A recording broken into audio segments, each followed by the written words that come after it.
Hello everyone, আজকে আমি আপনাদেরকে শুধুমাত্র আটা দিয়ে নরম তুলতুলে ফুলকো ফুলকো নান রুটি তৈরি করে দেখাবো।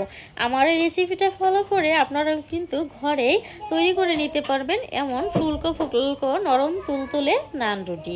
তো আমার এই পুরো রেসিপিটা দেখতে আমার সাথেই থাকুন। আসসালামু আলাইকুম, welcome back to my channel. তো দেখতেই পাচ্ছেন আমার রুটিটা মাশাআল্লাহ কত সুন্দর হয়েছে, চেপে ধরে ছেড়ে দিলে কিন্তু মিলিয়ে যাচ্ছে, ঝুপসে যাচ্ছে না। তো রুটিটা কত সুন্দর হয়েছে দেখেই বোঝা যাচ্ছে। তো এবার আমি ডোটা রেডি করে নিব। দিলাম আমি এখানে 2.5 কাপ পরিমাণ আটা, আর এখানে দিয়ে দিব 2 চা চামচ পরিমাণ ইস্ট, আর দিয়ে দিব 2 চা চামচ পরিমাণ চিনি। চিনিটা আপনারা আপনাদের স্বাদ মতো বেশি কম দিয়ে দেবেন। দিলাম স্বাদ মতো একটু লবণ। এবার এই মিশ্রণটা ভালো করে মিশিয়ে নিব। তার আগে দিয়ে দেবো ভ্যানিলা এসেন্স, আর দিয়ে দেবো একটু সয়াবিন তেল। আপনারা চাইলে ঘিও দিতে পারবেন, আর ভ্যানিলা এসেন্সের পরিবর্তে দুধ ব্যবহার করতে পারবেন। তো এবার আমি মিশ্রণটা ভালো করে মিশানো হয়ে গেলে এখানে অল্প অল্প করে পানি দিয়ে আমি ডোটা রেডি করে নিব। আর এখানে কিন্তু আমি হালকা কুসুম পানিটি ব্যবহার করেছি, আপনারাও হালকা কুসুম কুসুম গরম পানি ব্যবহার করবেন। তো এইভাবে ডোটা আমি ভালো করে মেখে নিচ্ছি। এইভাবে মাখার সময় কিন্তু হাতে লেগে আসবে, আর বুঝতে পারবেন ডোটা পারফেক্ট রেডি হয়ে গেছে তখন কিন্তু হাত থেকে অলরেডি আটাটা ছেড়ে দিবে। দেখতে পাচ্ছেন মাশাআল্লাহ আমার ডোটা কিন্তু মাখানো হয়ে গেছে সুন্দরভাবে। এখন আমি উপরে দিয়ে দেব কিছুটা সয়াবিন তেল। তেলটা দিয়ে আমি এপাশ ওপাশ করে ভালো করে আটার উপর দিয়ে মেখে নিব।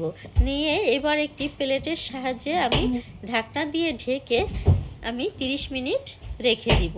দেখতেই পাচ্ছেন মাশাআল্লাহ ফুলে ডোটা ডবল হয়ে গেছে। এখন আমি উঠিয়ে সাইডে নিয়ে এখন আমি লেচি কেটে নিব। যে পরিমাণ আমি রুটিটা তৈরি করব সেই পরিমাণ অনুযায়ী আমি লেচি কেটে নিব। তো দেখতেই পাচ্ছেন আমি এইভাবে সবগুলো লেচি কিন্তু কেটে নিয়েছি। এবার হাতের সাহায্যেও আমি কিন্তু এই লেচিটা গোল করে নিব।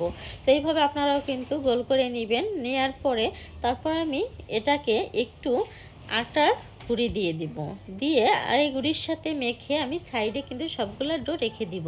তাহলে কিন্তু রুটিটা বেলতে বেশি সুবিধা হবে, নরম হবে, আর কিন্তু তেরা বেঁকা হবে না।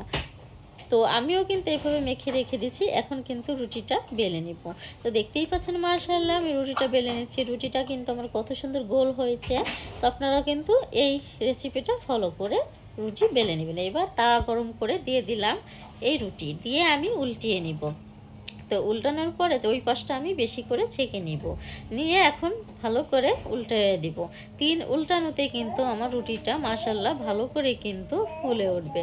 তো আপনারাও কিন্তু আমার এই রেসিপিটা ফলো করে রুটিটা ছেঁকে নেবেন, একটু লাল লাল করে ছেঁকে নেবেন, তাহলে খেতে বেশি ভালো লাগবে।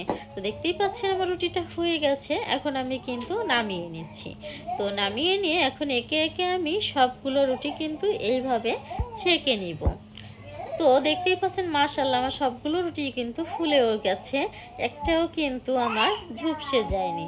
তো আটাটা যত ভালো করে মাখা হবে তত কিন্তু ছেঁকাটা ভালো হবে। আপনাদের সুবিধার ক্ষেত্রে আমি আবারও রুটি ছেঁকে দেখে দিচ্ছি। এই যে আমি রুটিটা দিয়ে দিলাম, এখন যখন বাবুল উঠে আসবে তখন আমি উল্টিয়ে দিব।